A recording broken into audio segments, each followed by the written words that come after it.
We are so sorry that our sponsor for this room, and a good friend of mine, Representative Ron Reynolds from Houston, District 25, he had an accident, so he may catch the tail end of this.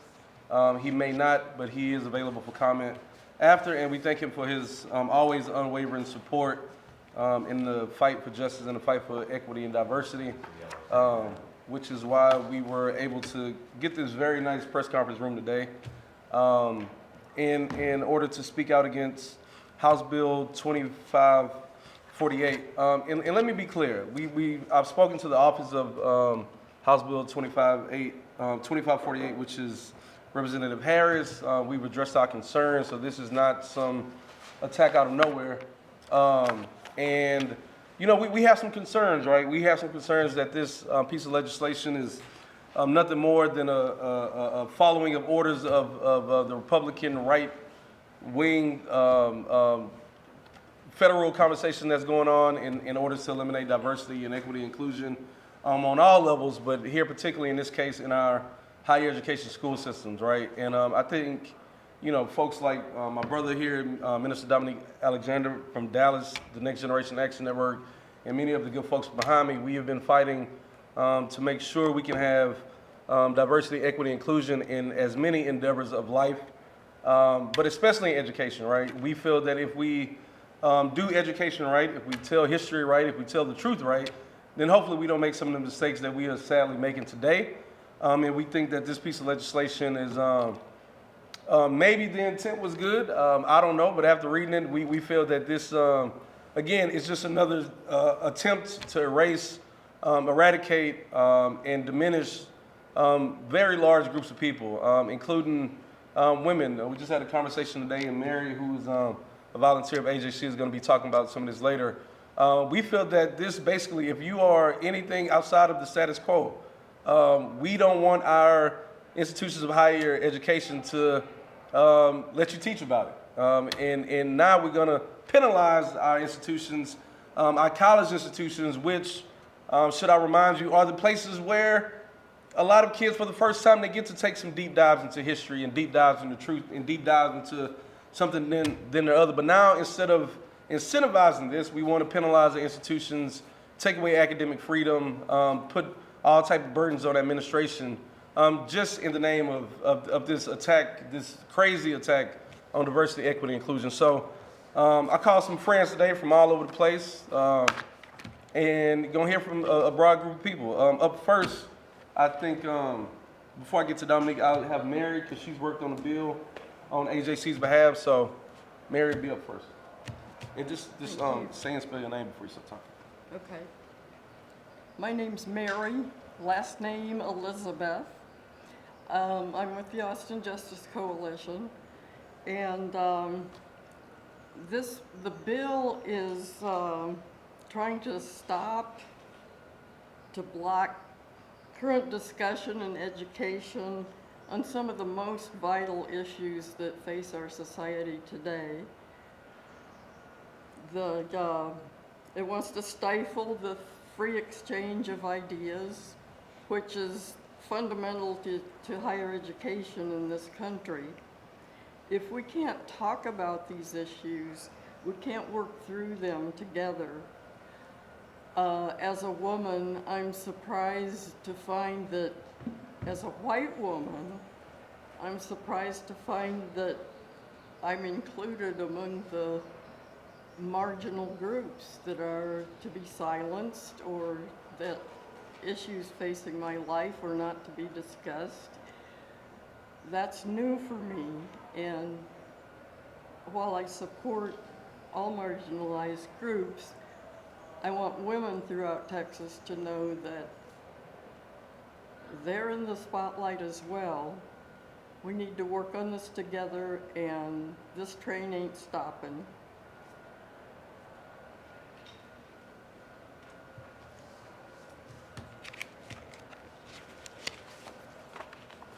Hello, y'all. My name is Minister Dominique Alexander. I'm the president and founder of the Next Generation Action Network. I want to thank first off, thank my counterpart, Chaz Moore and Austin Justice Coalition, for their continued support and dedication and leadership always taking the leadership for organizations that are across the state. Here at the state capitol, I want to thank everyone who have assembled around me. I also want to thank State Representative Ron Reynolds for his continued leadership here in the state legislature. The Next Generation Action Network look at bills like this as yet bills that yet censor, yet history. We understand that the American history, the true American history, is a history of all. This undermines academic freedom. As a civil rights leader, I stand on the shoulders of those who have fought the right to learn the full history, the good, the bad, the ugly. The bill aims to turn the clock in controlling what cannot be taught in our classrooms.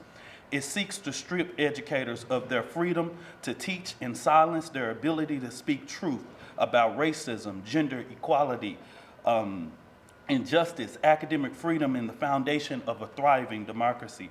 This kind of censorship creates the fear of classrooms.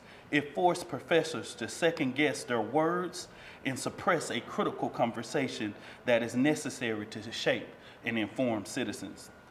Limiting students' educational exposure. We cannot build a society if students are denied the tools to understand injustice. Education must be a reflection of the reality. Our young people deserve to know the history of redlining, Jim Crow, mass incarceration, and systematic barriers that still exist today. This bill seeks to produce a generation of students ill-equipped to address racial justice issues, gender discrimination. We cannot allow this ignorant legislative proposal. What's next? Thurgood Marshall, Angela Davis, Barack Obama could be sitting in a Texas classroom right now. We cannot rob them of the knowledge, of the courage that's needing to form to transform our society. The Next Generation Action Network has been here continuously in the last 6 legislatures, and we have saw this movement of censorship, this movement of rewriting the history. And our organization stand with all of the state representatives and state senators who are fighting tirelessly. The organizations, organizers, community people, individuals who say enough is enough, that we cannot allow this agenda to stamp our history. We must understand a perfect society is a society that understands the history of a women's suffrage movement. A perfect society is a society that understands the fullness of the Reconstruction era. A perfect society understands the true history of 1619, 400 years of oppression of African Americans. The true history understands all of the people whose shoulders we stand on right today. We will not allow their sacrifice, their life, their blood, their tears to yet be whitewashed in Texas classrooms, whether it's in elementary, high school, colleges, wherever it is. The Next Generation Action Network stands together, united, to fight like hell against HB 2548. Thank you. Oh, thank you, man. That's my brother from Dallas. Also, today we have, because a lot of times people think that we just up in arms all by ourselves, angry about everything, which I think there's a lot to be angry about. But we also have folks that may directly be impacted by this. We have Esmeralda Hernandez. I hope I said that as right as I could. And she's a professor. I'll let her say what she has to say. Hi all, my name is Esmeralda Rubalcaba Hernandez, and I am a social worker, a PhD candidate at the University of Texas at Arlington, and an adjunct professor there and at St. Edward's University. My research area centers around racial studies at the intersection of immigration and policing systems. Our students cannot learn about these systems and others without knowing the historical foundations. And those historical foundations are foundations that are going to reference, that are going to center the reality of chattel slavery, the reality of settler colonialism, and how those have formed this foundation that impacts us to this very day. to send social work, sociology, criminal justice, and other students out into the profession without knowing the realities that impact every single one of us today, regardless of our racial identities, of our ancestries. We are all impacted. Not having students who know this and are out doing work in communities is going to inevitably harm our communities.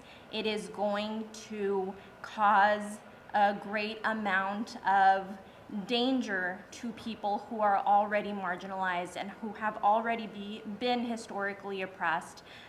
This is all a coordinated, centuries-long effort to ensure the erasure of our communities, of all communities, except for those in dominant racial groups. And yet, dehumanizing those who are Black and brown dehumanizes those who are categorized as white as well. So this is a bill that seeks to harm all of us, again, regardless of the social identities that have been put on us through living and through being here within these systems. This bill is going to cause and has already caused a great amount of harm. We know that even the threat of bills like these cause a lot of fear and anguish to communities that have already experienced historical and intergenerational fear and anguish. It is very, very important that all of us, again, regardless of our social identities, come together and oppose not only this specific bill, but others like it. It is really important that we are able to see the interconnectedness of all of our social identities, whether those be racially dominant or not, whether those be dominant based on gender identity or not, and other identities as well. We all have to come together and ensure that we oppose bills that are meant from their very nature to oppress us all. Thank you all. Thank you so much. And up next we have I'm just going to say student, because we know these universities and institutions currently now today like to penalize their students for speaking out and actually practicing some of the things that they learn about in these courses. So I'll just let them speak and identify themselves as they choose.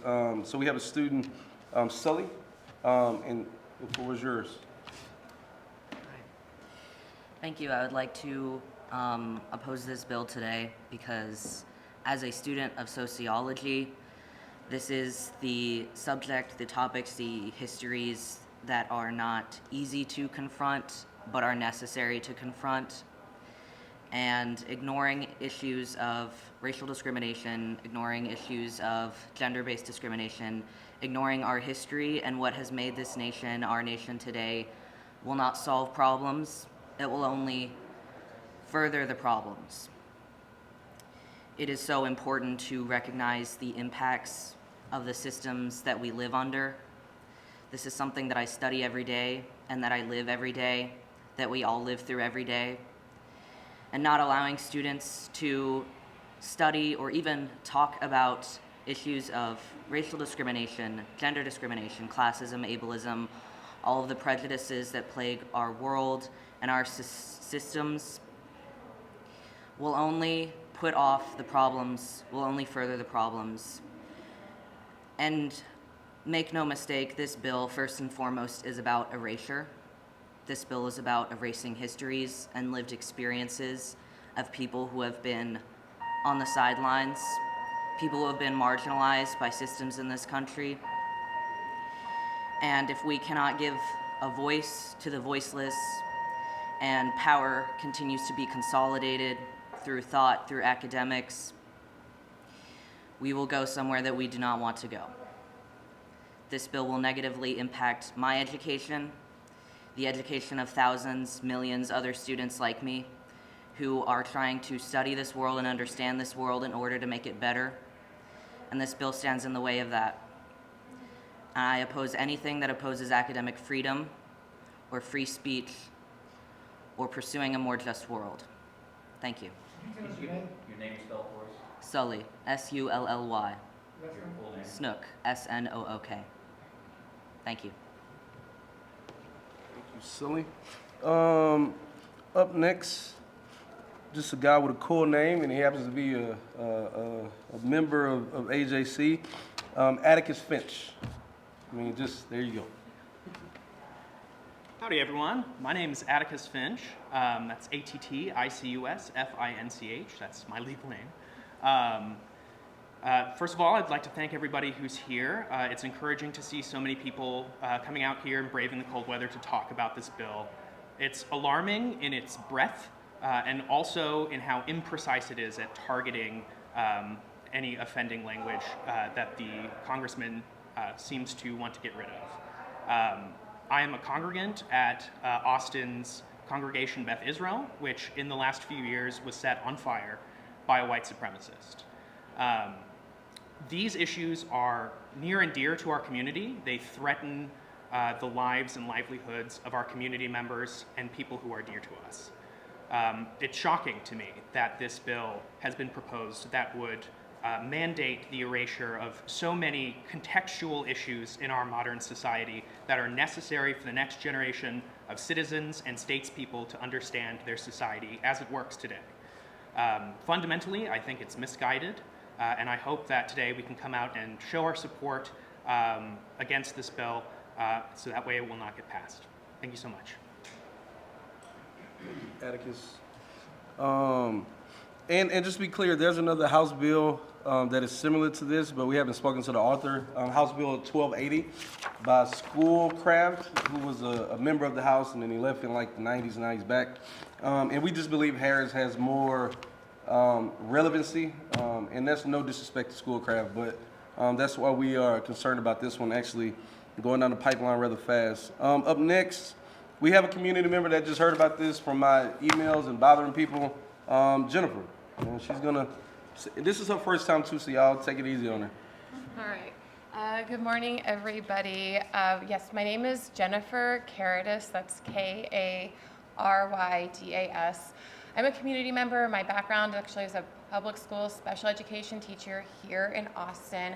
I've been an adjunct professor at Texas State University, and I'm currently a curriculum and instruction specialist at a nonprofit.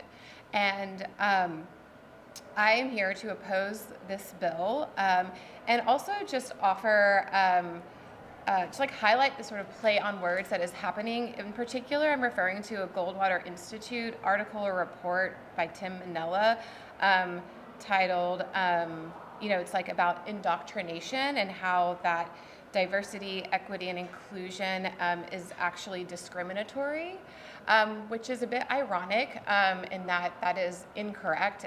Those have been put in place to actually increase our perspective about humanity and who has access to the table. And as an educator, as a white woman, as a cis white woman, this is not what this bill is doing is wanting to erase, right, experiences and really important parts of history and perspective. There's nothing to be afraid of from learning about hard stuff. It actually, when we move through hard things, we get to the other side, and we are more expansive, we are more compassionate, and we are more humanistic. So please, this is about thinking critically regarding the bills that are up right now, and just urge folks to educate themselves and oppose this bill. Thank you.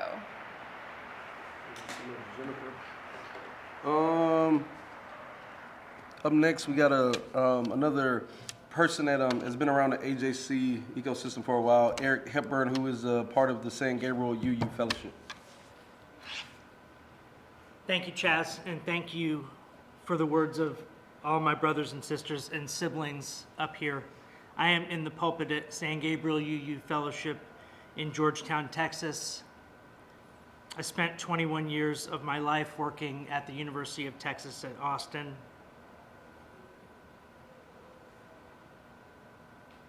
I want to address my comments this morning first and primarily to the white Christian nationalists who believe that they are doing the right thing with this bill. I walk up to this microphone today with only love in my heart. I'm not here to judge you or condemn you, but I am here to tell you that although you believe that what you're doing is protecting your children, no one can be protected from the truth. Although you believe that God is on the side of the United States of America, I am here to tell you, friends, that there is only one way to be on the right side of God, and that is to do the work. To do the work. The work of being your brothers and your sisters and your siblings' keeper.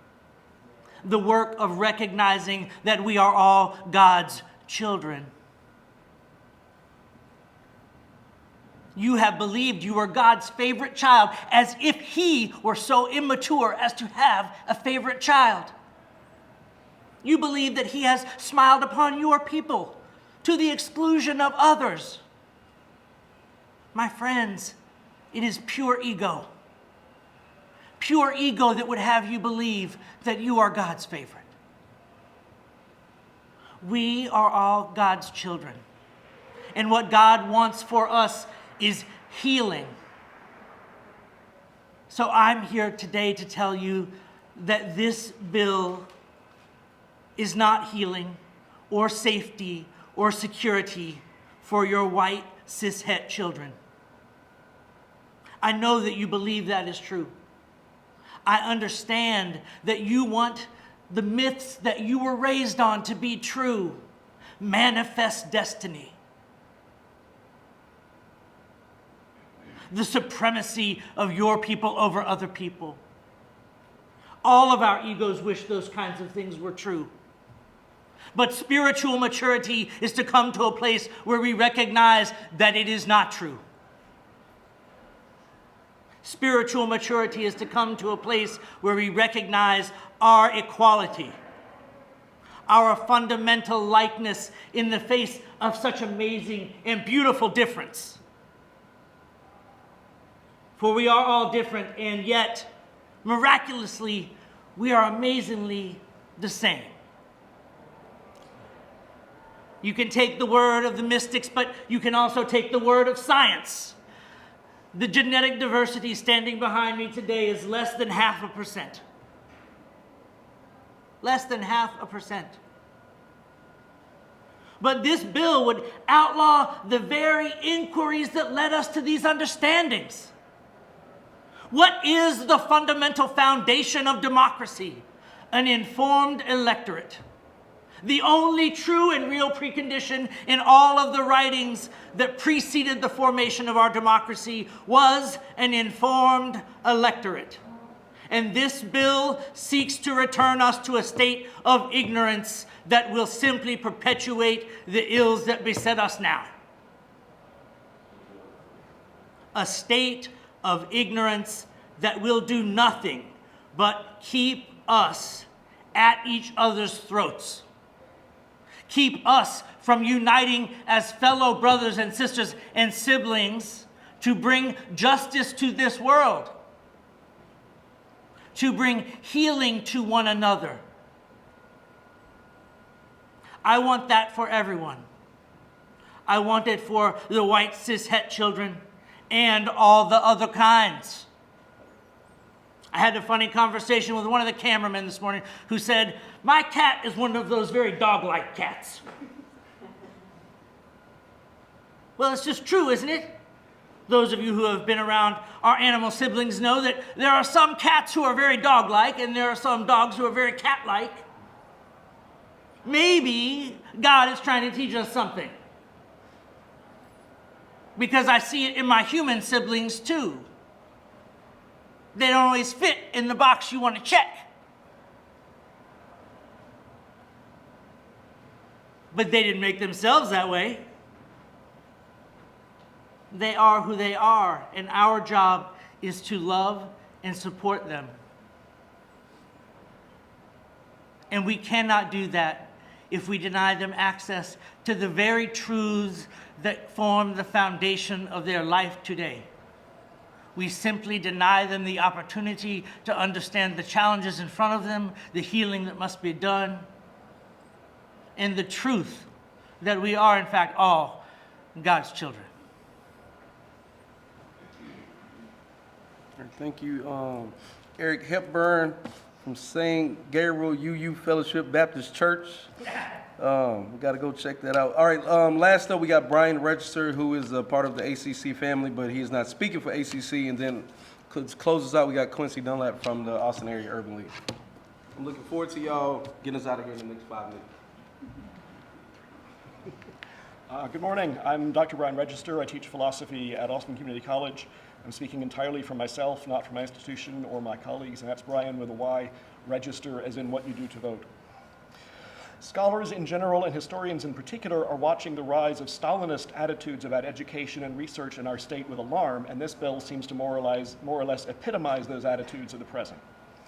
HB 2548 forbids teachers of subjects outside of degree programs in racial and gender studies from relating a vast swath of ideas to contemporary reality, the reality that most of those ideas were designed to help us to understand. I doubt very much whether Mr. Harris could explain very many of these ideas, indeed many of them are too vague to be explained. If, while discussing philosophy of language in a philosophy class, I address the semantics and pragmatics of presumption, rudeness, and slurs, have I broken the law by talking about microaggressions? Could I avoid breaking the law by just not using the word microaggression? If so, the law is easily circumvented. If not, then it is so vague as to forbid practically all subject matter. Note that social justice is one of the verboten topics. Incidentally, Mr. Harris, if you hear this, my use of the word verboten was a microaggression against you, and I would be happy to explain why if you would like some help with your homework. As some people use the phrase social justice, one couldn't teach ethics without it. As others use the phrase, it's easily avoided and ignored. Which use does Mr. Harris plan to forbid? Does he even know? Bear in mind our context. In response to President Trump's rejection of what he calls DEI, the library at Fort Campbell, a federal institution, removed all books that mentioned slavery or the civil rights movement. Was that DEI? Nobody knows. Restrictions on speech are always intended to be so vague that no one can tell what they're forbidden from saying. HB 2548 is true to form. No one will ever have any idea whether they're talking about one of the forbidden subjects, so we may be prosecuted on a whim. The law specifically permits a discussion of Japanese internment, but it also forbids the application to contemporary society of the concept of institutional racism. But Japanese internment was legal according to the Alien Enemies Act of 1798, an act that President Trump has explicitly invoked to justify mass detention policies today. What is the point of learning about Japanese internment if one then goes out of one's way to avoid noticing its very obvious contemporary relevance? Refusing to know the facts doesn't change them. The law specifically permits a discussion of slavery, but it forbids both the application to contemporary society of the concept of systemic racism and the distortion of history. You can't know about slavery, pointedly refuse to recognize that it has contemporary effects, and also not distort history. No conservative could imagine that the mere passage of time would negate a culture of racism. And no conservative could imagine that the mere passage of laws in the 1960s would rewrite the culture or the souls of our people. To the contrary, the home truth of conservatism is that culture endures across time and cannot be remade by acts of Congress. No patriot would imagine that we could make America great again, or good for the first time, by forbidding people from knowing or thinking about our history and nature. No one who acknowledges the independence of reality from their own feelings would think that an act of the legislature could somehow make willful blindness prudent or wise.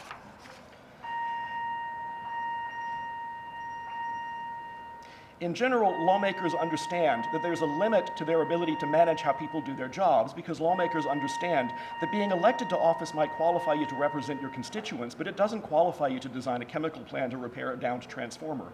But for some reason, scholars and educators don't get the same respect. Those of us who teach in higher education are professionals. We're given loose course descriptions by our institutions, and we fill them in according to our interests and competences and our sense of student needs. We're quite as capable of doing that as a chemical engineer is of designing a chemical plant or a lineman is of repairing a transformer. Why does Mr. Harris think that his election to the legislature qualifies him to tell us how to do our jobs? Well, I opened by saying that the bill is Stalinistic.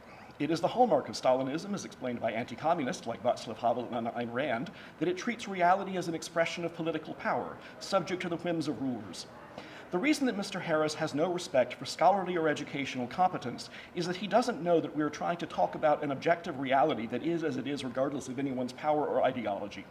Because he thinks that education can only serve power, he assumes that educators who don't serve his power are working in service to some other power rather than in pursuit of truth. He literally doesn't know what we're doing, so he assumes that he is fully qualified to tell us how to do it. I hope that the House will show some respect for objectivity and America and reject this Soviet holdover. Last but not least, a question to so quickly and powerfully and succinctly close us out. Looking forward to it, Queen. Simply put, 2548 is another attempt aligned to several other attempts to eliminate, erase, discriminate, oppress, suppress truth, legitimate free speech and voices of our individuals in the higher ed environment, but it's also an attempt to separate us by class.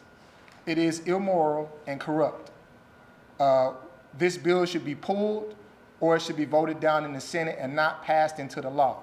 2548 is yet another attempt to destroy what is being put in place to bring equilibrium to quality of life.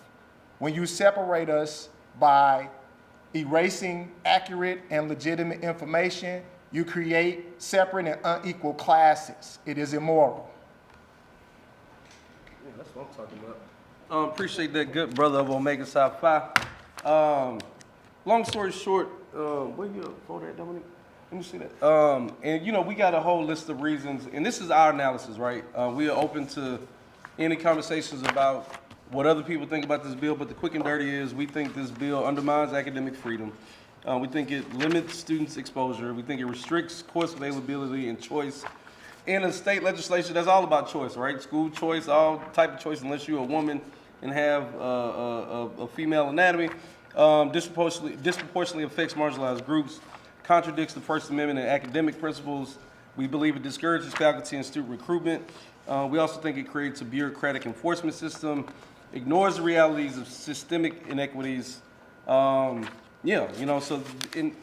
open to hear whatever the Office of Harris has to say, but we think this is definitely a step in the right direction. And last but not least, for all the folks that say they're against DEI, like the folks on Beyonce's internet have been saying, you should be required to say the whole thing out loud, right? You can't stop hiding behind these three letters. Like, you should so boldly say, I'm against diversity, I'm against equity, and I'm against inclusion, right? Like, I want people to start, force people to say that. When y'all ask people questions about DEI, don't shorten it up for them. Like, ask them, is this an anti-diversity and equity and inclusion bill? And make them answer that question, right? And it's crazy to me that we have a governor who benefits from inclusion and equity here at the building, right? If we didn't have equity and inclusion, we wouldn't have ramps for our disabled members of the community, right? So let's cut all the BS and let's get down to the numbers. This is a piece of legislation that's trying to take us back to not too long ago, right? Because again, you got to think about this, because we don't sit with this enough. The Voting Rights Act of America passed in 1965. Michael Jordan was born in 1962. This ain't that long ago, right? So we're taking steps backwards. And we have good people like this behind me, the Urban League, all these good, fine community folks from Dallas and all over the place that is always asking is Representative Harris, our House members in the Senate, to do the right thing. Let's move forward. Let's do the things we need to do to move forward, not backwards. So I'll take any questions if y'all have some. That's why I love this group of media right here. And thank y'all for coming. That's it.